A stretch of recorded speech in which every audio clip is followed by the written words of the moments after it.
everybody, paddling enthusiasts, and everyone who's tuned in. We are excited to continue Supconnect Lives on Thursday. We were doing interviews of brands in November and December. We didn't get through everybody, and there's some great companies out there. So about once a month, we're going to try to make sure and focus on a board brand and the person behind it and all that goes with that. So today is a brand I'm not sure everybody knows, because I know we have some specialists out there, but they're really big in the whole big world of recreational paddling, and that is Pop Board Company. We're going to be talking with the CEO, Nick Lanfranco, who I am very excited to catch up with because he lives in my area, but I haven't seen him in ages. I believe we met at a conference. Sup Industry Association has an annual conference, and we appreciated that he and his partner in business met us there and attended that probably 3-4 years ago. Not sure when I met Nick, but great to have all of you with us. Again, thanks to Supconnect for hosting these. I'm Kristin Thomas of KT Outside, and we're going to talk with Nick Lanfranco. I'm going to check and see.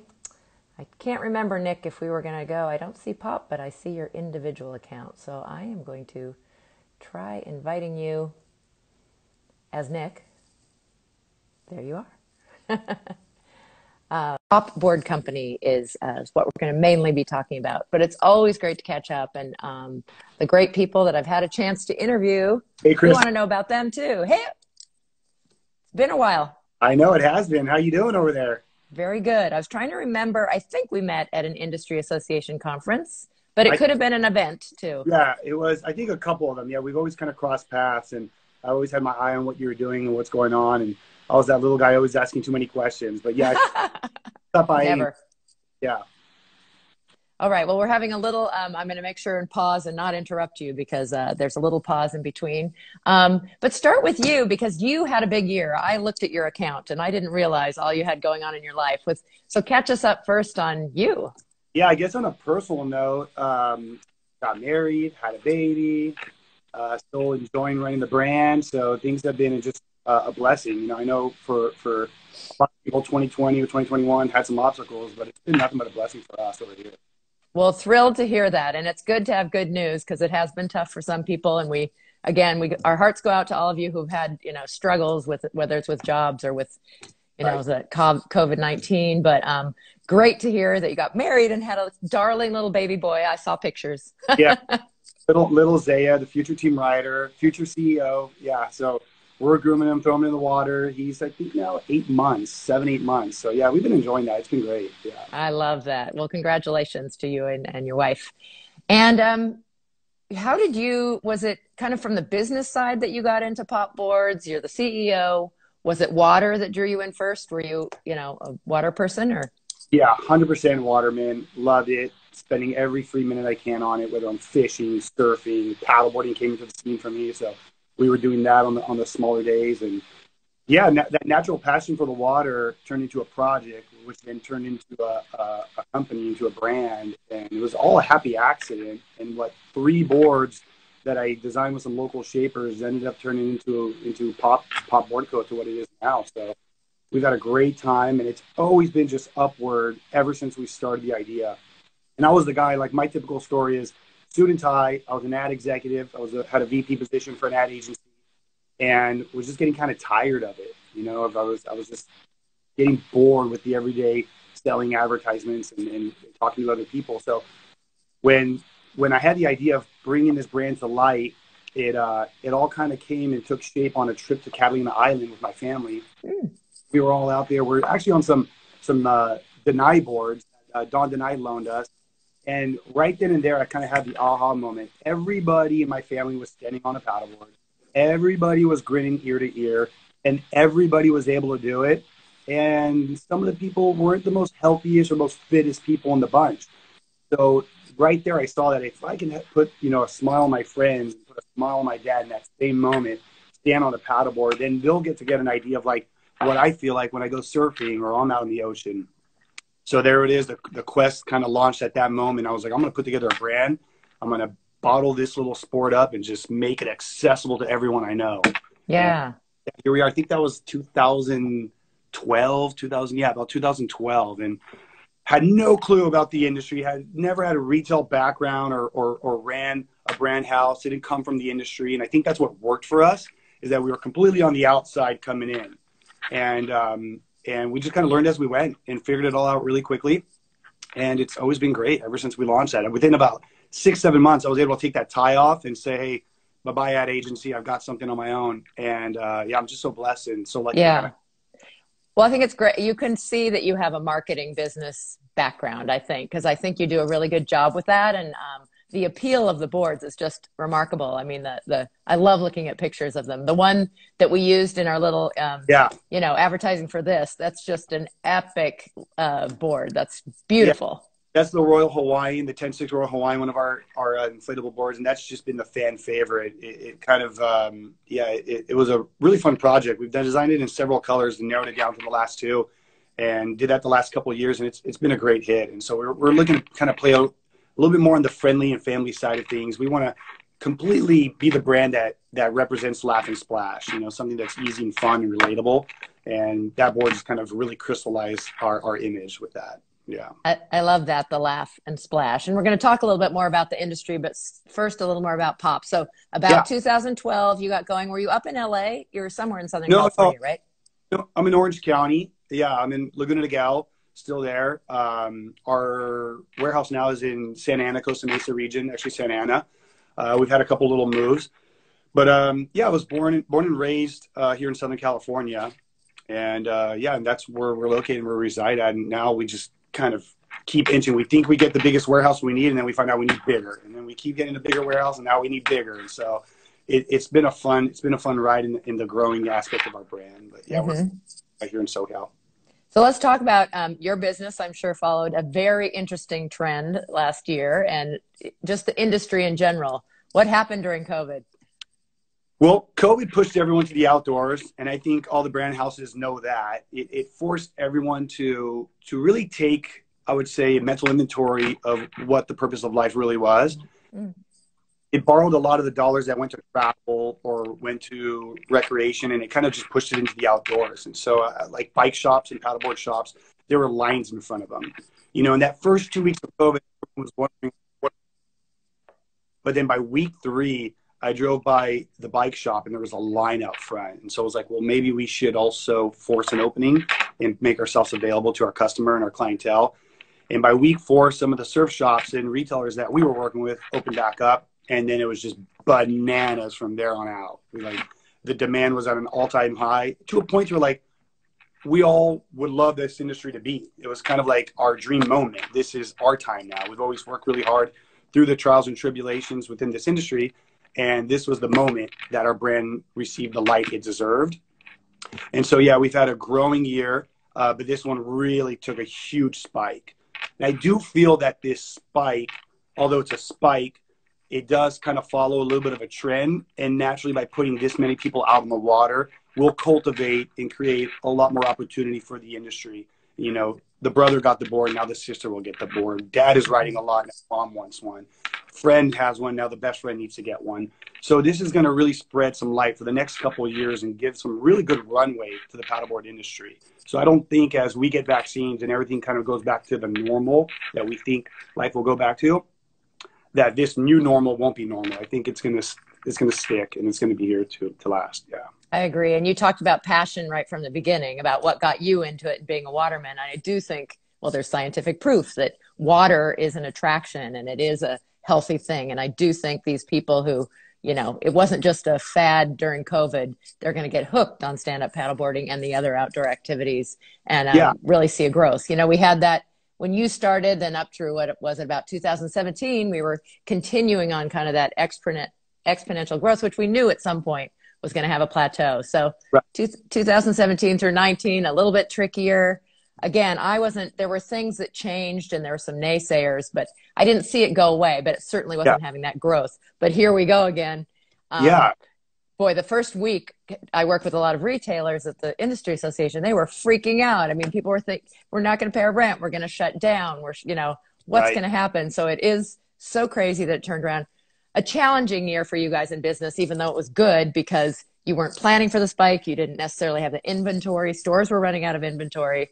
You know, the challenges of where you lived and how you accessed water and whether you could access water, and helping your customer if your store was closed. Was it one Right. at a time? Was it out the back door? Was it mail order? So definitely you guys had some challenges. So I'm sure you're looking forward to this being over, even though there was growth.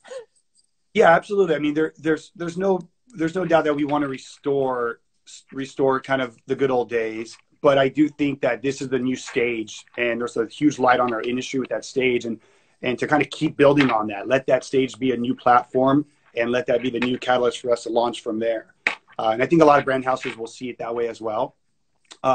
Yeah, we were really having to disrupt and agitate our normal way of doing business with the retailers, but we've always did it in a way to support them. So as we know of like, okay, these guys came from Dana Point, maybe we can kind of give some of that love to Killer Dana, or hey, these guys were from Seal Beach and Long Beach. Let's make sure we give a little stock credit to Harbor Surf. And so we've always been really big into kind of like taking note of like where these sales and where the growth is coming from during COVID, and then make sure to like pay it back, so that when those doors do open, we knew they were going to open double the size. And it's exactly what they did. I mean, Killer Dana, they're a retailer here in Southern California. They doubled down and opened up a bigger location down the street from their original location. So we, right in that first 2 weeks, we had that thought of like, hey, do we stop production right now because we don't have visibility on what's going to happen, or do we on the flip end crank up the dial?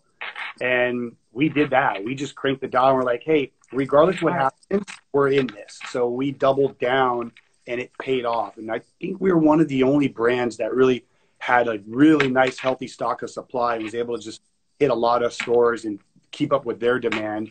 And then we had a couple of moments. We had our obstacles a couple of weeks here and there where we were waiting for some stuff to hit us. But for the most part, we were able to fulfill all of our accounts. And that's fantastic. I have that on my list because I remember talking to you guys about you really support retailers, and I appreciate, and the shout outs you just gave to great stores. And we need that. Small specialty retail is so important because of passion and community and wanting to be attached, and that these people will want to come back and buy more things. So they need to have their local shop. So we really want to support that. And it's tough right now. So I think it's great that you guys have good relationships with stores, and congratulations on making that positive decision a few weeks in, because you're right. I think a lot of people were nervous, understandably, and pulled back and didn't see that down the road. So what are you seeing in the future? You said some good positive things about it. You see continued growth, like you said, the sister of the brother. Yeah, I think talking about there's going to be an excess supply, and it's kind of funny, even through some of the lulls that we've experienced within the last, as an industry lull, we never felt it at Pop. You know, we would talk to other brands, and they're, you know, have their hands in their head at certain talking, and it's just, you know, wishing there was more out there. And we just kind of stayed quiet and was like, okay, it's treating us really, really well. And my projection is, even though there's going to be a lot of inventory, that's great. That's exactly what the industry needs, is more inventory. And, you know, there's about 150 to 100 people within this industry that are going to do it really, really well. And we want to be a part of that. And by putting this type of inventory out there, and by putting this type of supply out there to the industry, we now are an opportunity to kind of grow the sport. And before it's an industry, let's remember it's a sport for most people. There's a handful of guys like me that are at the industry level. There's hundreds of thousands of people at the sport level. And if we keep the focus on that, I don't think we'll have an issue. And I think we're going to see, there's going to be people that come and go. That's normal. But for the gorilla hands in the industry, they're going to stick around. Yeah. Very interesting point. I always try to separate. It's not as easy as sport, but to call it a recreational activity. And you talked about the smiles and the fun and the splash, and the over 90% of the people who stand up paddleboard are doing it for fun. And it's the family, and it's, you know, you've got an island up in the Midwest or Canada. I mean, it's really, really interesting to have this versatile tool. I think the most versatile water, vehicle there is, vessel, that anybody can get on. You already mentioned that, like, hook, you know, your aha moment was seeing that your whole family at Catalina could all do it. So we have something really special, but it is really interesting how it crosses over. And some of us who get into the, you know, I surf and I race and I've done some whitewaters, like, but those are all the niche things, and it's really fun. And we have a bunch of new ones, but the good all around boards, both hard boards and inflatables, and you make those. that's what the population is looking for. That's what these first people are, are using and getting into. Let's back up and talk about pop and like your progress. Did you start with just hardboards? Because you look Yeah. like you're really getting into the ISEP thing has finally kind of hit. It took a long time, especially, you and I are coastal, Yeah. to get that mindset that you don't have to be on a hardboard. 100%. I think, Kristin, I think there was an interview. I could probably dig it up where like I was like booing the ice up movement, and I was just getting to the industry. I had so much passion behind the rigid boards. I mean, it took me like 12 different shapes to launch the 10-6 Classico, which has been like the model way of our brand in the world of a fiberglass construction board. So I was so proud of like getting there and growing the brand on the rigid side of things, and then this inflatable movement comes in, and in the first round of them, they're very questionable, but yeah, we ended up trying it out. I'm a big boater myself, so we were destroying our rigid boards on our boat, and everyone was wrecking boards, and we'd be up and down our docks, and you just see these giant fiberglass boards that are almost the size of a boat on top of someone's boat. So I was like, well, maybe there's a place for this, and yeah, we started tooling with our own inflatable project, and thank God we did. We pivoted really quickly and just seen nothing but huge growth with inflatable. At one point, we were 100% rigid board brand, and inflatables are 65-70% of our portfolio. Wow. And rigid boards are holding maybe 20%. And yes, we make surfboards and other products as well. It really worked out for pop because I was so intimidated in my earlier years when it's just me, myself, and I at the industry level.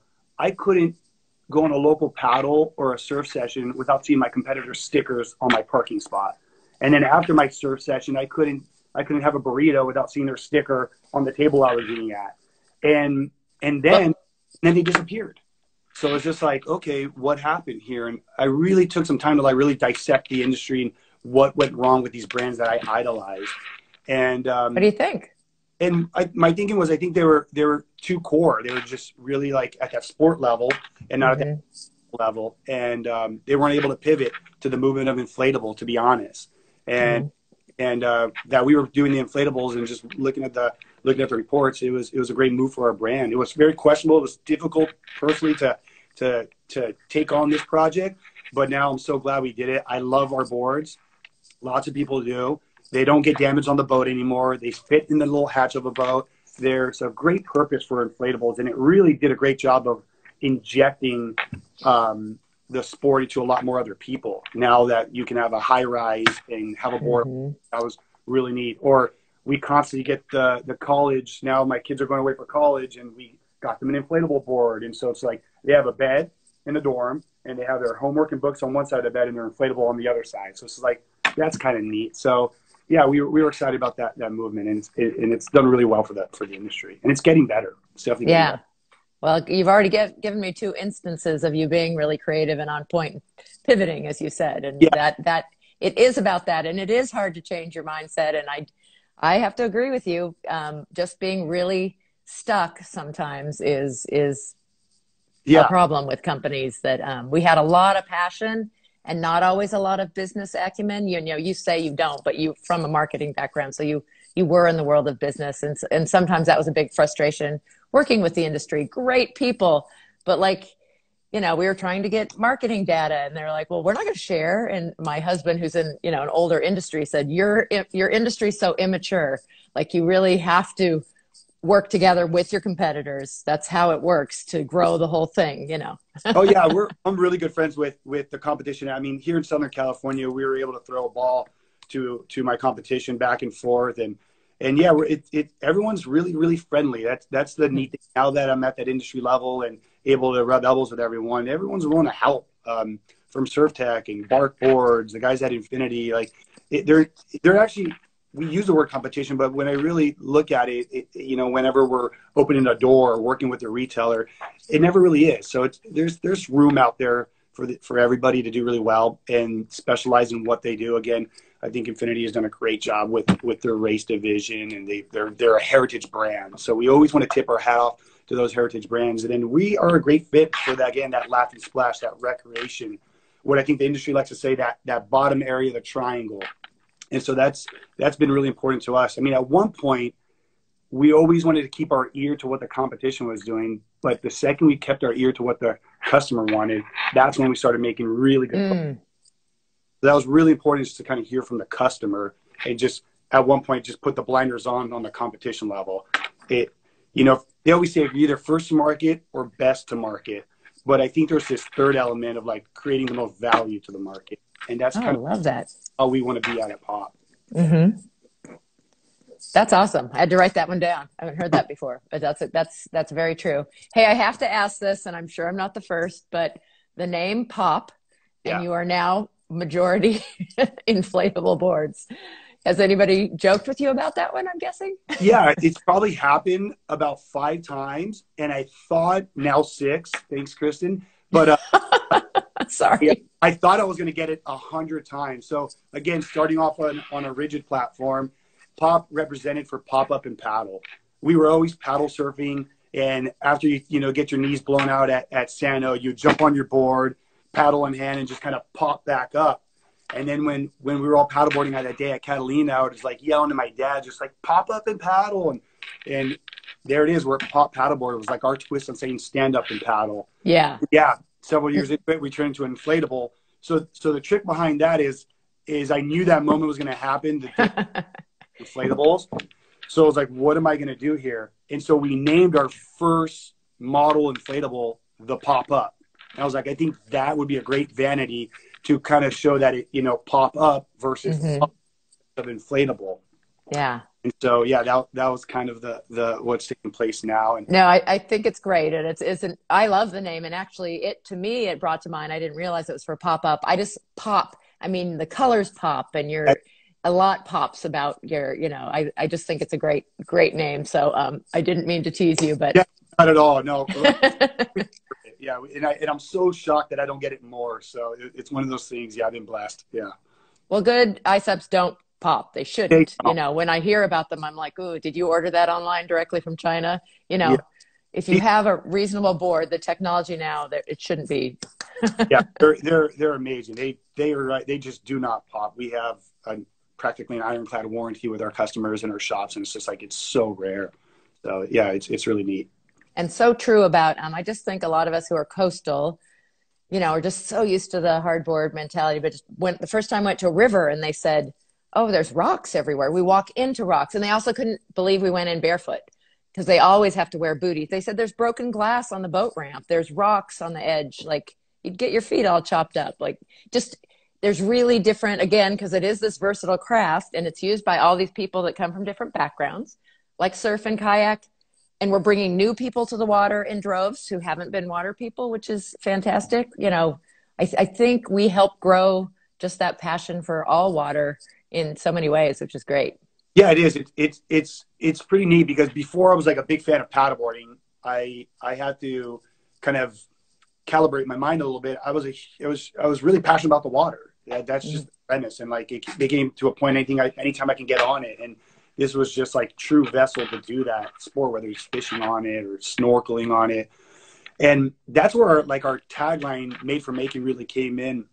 The real, I think, brand ethos behind Pop is the fact that we wanted to manufacture some of the moments that I experienced on the paddleboard, where I think your brain sometimes it takes a Polaroid of what just took place. And I come from a surfing background, and I remember being in Hawaii, dropping in waves, ending up the session, swimming with sea turtles, doing this whole thing on a paddleboard. It's like burned in my brain. I share the story all the time. I'll tell my kid it. I'm sure I hope my kid will tell their kids. And that Polaroid moment we want to create for others. So like we want to be that brand that exists to manufacture those moments that I'm experiencing for them to experience, whether it's catching a wave or playing around with the sea life or going down a river. Your mind will take a Polaroid of the landscape and you'll bank it. And we want to be a part of that kind of Polaroid for that person. And it's very addictive. We just want more of those Polaroids. Oh, I had a dolphin at Sano this morning. It's another Polaroid. Never, ever will get tired of that. Yeah, I saw you. It looked like you got some waves at Sano, right? Dog patch? Yeah. Yeah. Awesome. Good. Yep. Yep. Great morning. Yeah. So more kind of on the industry. So, you know, it was a challenging but successful year. Other challenges you see for the industry going forward? Challenges, industry is going to be the real boring stuff of what's going to happen to our dollar with the overseas relationships we have. I think that's going to put a little bit of an obstacle for certain brands out there. Other challenges we see, I mean, like anything, it's you really want to look at the unwinnable situations in this industry. And I really feel right now it's kind of like, how do club stores work with the core shops? Because my position in the industry is really big into retail. We just launched a new website and we still don't sell online. So we're always looking at the retail level and talking to these shops, and these shops that we idolize, we understand that they're small businesses. And so how does the club store and the giant online.com movement really play a part into what some of these really core brands and core shops are doing? Because that landscape is changing very quickly. So those are challenges that I see probably more with my portfolio of the industry. But other little obstacles would be, hopefully we can just get back to health on a national level, get back to, and then I think when that takes place, there's just a lot more upward trajectory for everybody. Yeah. Are there solutions? Shipping I hear about a lot, both external single board shipping, getting your boards from wherever they're manufactured. Are there things looking up in that department, or is that still a big challenge? It is. It was a huge challenge years ago, but Joe, my partner, he is a ninja when it comes out to logistics. He is incredibly talented. He's brought our rigid board supply down to less than 1% damage. So I don't know how he does it. I kind of let him do his thing over there, and he's great at it. Thanks, Joe. We at one point saw it really, really high. I think somewhere in the 12 to 13% ratio at one point with rigid boards, and now it's 1. I know they're putting some costs, but I think those costs were coming. These were too cheap, and these, when it's sometimes too good, it's not going to last. So it's important to prepare for that. But for us, the shipping has treated us really well. These last couple of years, we got to a better spot with it. So yeah, thanks, Joe. He's out on his way to Florida today, but he's done a rock star job with that. Oh, that's great. Great to hear. Regions, like where do you usually sell to? Have you seen some new places, or where are you? Yeah, where's your market? We're like in all the odd corners that you would just never even think. So part of the mission here was to bottle this California surf culture and make it accessible to everyone. We started inward and went out. So what's really big for us are that interior of US that I won't say brands neglected, but that just you don't really kind of think that there would be a huge paddle market. But the Utahs and the Colorados are enormous for us. One of our largest markets is the Pacific Northwest. So like going up in Seattle, Oregon, we do really, really well. Taking California out of the equation, I'm probably our number 1 market. Florida, both sides of it, Atlantic and Gulf, do really, really well. And then from there, I would say the interior of the U.S. and then moving into the Pacific Northwest. Canada has been amazing. It's treated us so well throughout the last several years. Every year it's doubled in size for us. And so we actually have a really, really large year going on in Canada. So that's really exciting. And it's a really neat market. It's just one of those things that when their spring and when their summer comes to play, everyone's just outdoors. It's just everyone's outdoors. So we've done a really good job of working some really neat partners out there and retailers and supplying that marketplace. For the longest time, they were like, we need brands up here. And we're like, well, we'll do it. So we'll do it.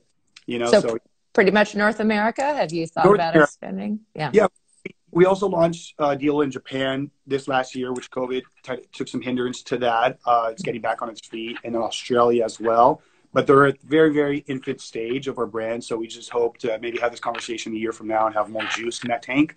But yeah, they're newer markets for us. And due to COVID, they've had a little bit more challenges than what we experienced here in the U.S.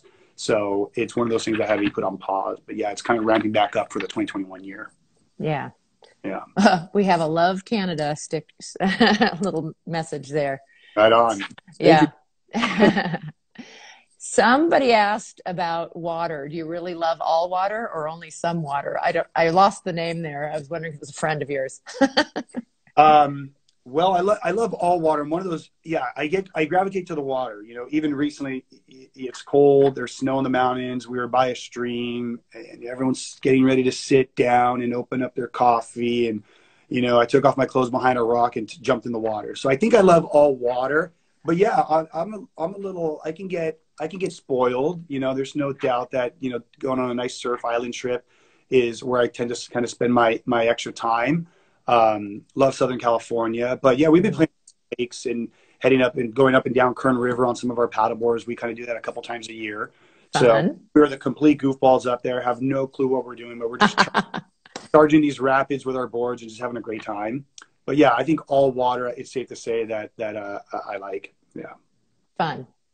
You mentioned kind of your breakdown is like about 65% inflatable now, which went from 100% rigid. And 20% rigid boards. And you do make some surfboards or any other specialty boards? Is that just custom only, or do you do that production? No, we do production runs of that. We've all been surfers in the background. Everyone here at the Pop Camp is from Laguna Beach. We're all really tight family here, literally. And we all have that surfing background. So we've always been surfers and then moved into paddleboarding as, you know, our recreation, and then always kept surfing in the core. And we brought the line in last year. We developed our whole like production line of surfboards, you know, like we would do normally with our paddle boards. And we sampled it out with a few shops and it took off really well. And I think last year's maybe 5% of sales. This year it's now touching 10-15%. And we haven't even done it justice. So we're now doing all the photo shoots for it and all of our brand ambassadors on surf trips right now. So we're getting imagery and loading it up on our new website. So yeah, it's been really fun. Yeah. Fun. So Sean, does he work with you or is he a brand ambassador? He says, you. That's Sean Smith. Yeah. What's up, Sean? Shout out. Him and Surfline must be best friends, because if you just ever want to see Sean surf, just look at the cam down at 17th Street and Sean will be on our guru that all day long. Yeah, he's one of our brand ambassadors. He's just a neat guy. It's more of just his positive energy. I mean, he's done a great job of kind of making our brand contagious to others. And so it became just like a natural thing where it's like, I want you to ride my boards. Here you go. Here's my leftover sled from last year. Or, hey, try out this paddle. And he kind of really earned his way in the ranking there. Yeah. Great. I love that. Yeah. So before we go, you gave some good ideas, but any other like objectives that Pop Board Company has, like going forward, you know, addressing these different trends and such? Yeah, I think for us, it's, you know, the goal here, or like what we want to move forward with, is we want to create some line extensions and more like an ecosystem of products to our brand.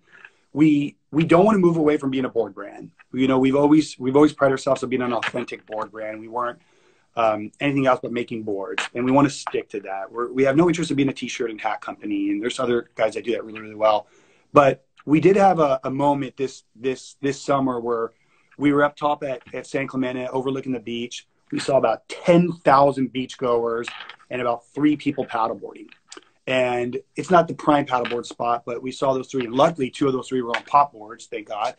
But my mind kind of kicked around this idea of like, what about the other 10,000 people at the beach? And the one common denominator we saw at that beach was the Tommy Bahama umbrella, the Tommy Bahama beach chair, and the Tommy Bahama cooler. All that sold at a club store. And great. It's awesome stuff. I own it. I'm sure a lot of viewers even own some of this product. But we felt, because of our relationships with retailers and how we're designed to just sell at the retail level, that mass product that's being consumed by the hundreds of thousands at these club stores need to be accessible at the retail level. So what we're doing at Pop is creating an essential where you can get all your little beach goodies and get it at the shop. And so a lot of our designs, like the Royal Hawaiian, are printed on towels and chairs and going onto coolers and umbrellas. We penciled it out. We're not going to make money with this, but the shops will. And it'll give another outlet for beachgoers to kind of poke their head into these really rad shops. I mean, these surf shops and sub shops are just awesome places to hang out. They're really, really neat. It's a great place to get educated on where to go and what to do. And it's pretty much a great starting point in your paddleboard purchasing experience. And whether you buy a board today or maybe months from then, we at least have your beach essentials covered now. So we are designing those ecosystem of products to kind of complement your day at the beach. And that's kind of one of our goals here that we're launching here for the summer. Another thing is kind of really weighing out the trend of foil and whether we can really bring value to that industry or not. So we've always looked at, if we can't be the best in it or in that top tier, we don't want to touch it. So it's really neat to see guys like King and some of the guys out there in Infinity really do some really neat things with foil and that whole new movement. So there's one thing our industry doesn't lack, and that's the creativity, and that it's constantly trying to evolve. Mm-hmm. Sometimes just kind of taking a seat back and watching it all kind of come together is kind of like what we want to do, if it's really. Although, I mean, you mentioned the pyramid, and it's important to have that all filled in. And so we need people coming in the base to have good quality all around, rigid and ice up boards. And, but I love, the peak and the new stuff. And, you and I were there early. So we're in the early adopters, and early adopters are notorious for, being those creative ones, pushing the limits. What's next? Right. So it's been really fun to watch all of them. I probably won't be keeping up with all of these things. Yeah. Winging, foiling, winging, I don't know. It's one of those, with all these trends, it's really important, being the brand captain, that I don't want to kidnap my customer or my clientele from what we're doing. I'm not really interested in just kind of showing them this new thing that we yet aren't really experts in. So it's our brand. We just want to kind of keep it really simple. And our goal here with our new site, our goal with our marketing, is really to simplify the message, not get overwhelming. I think there's a lot of intimidation that takes place sometimes when buying a board, and we want to break those barriers at the retail level, or just for the experience of getting into the sport. So we're trying to really wind down the information and kind of give it to you in a very digestible platform.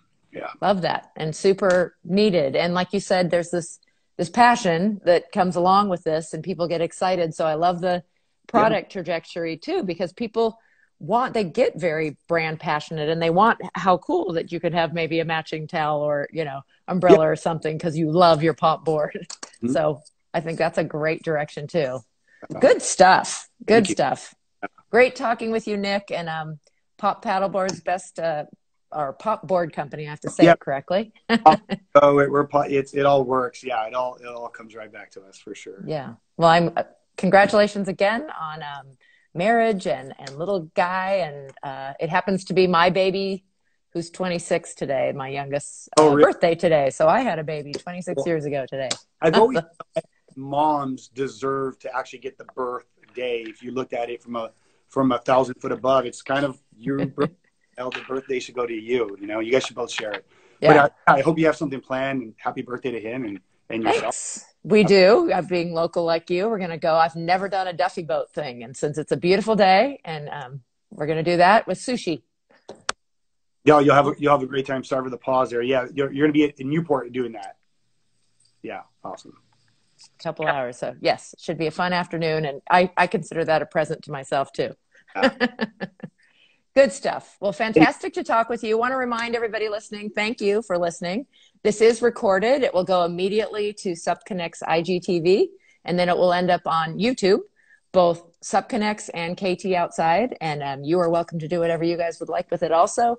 There is also a Facebook group, and that's where we have a chance. We can post some pictures. If you have any questions, if there's follow-up, when new stuff comes out, let me know, Nick, and happy to post it there. We have 600-800 people in there who are following these different conversations that we're having. Thank you again.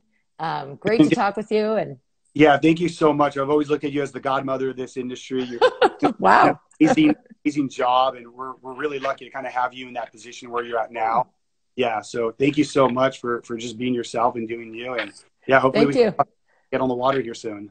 Just having fun. It must be a Laguna Beach thing, huh? Yeah. Yeah, Southern California, the weather's awful. I know. Sorry, guys. Awesome.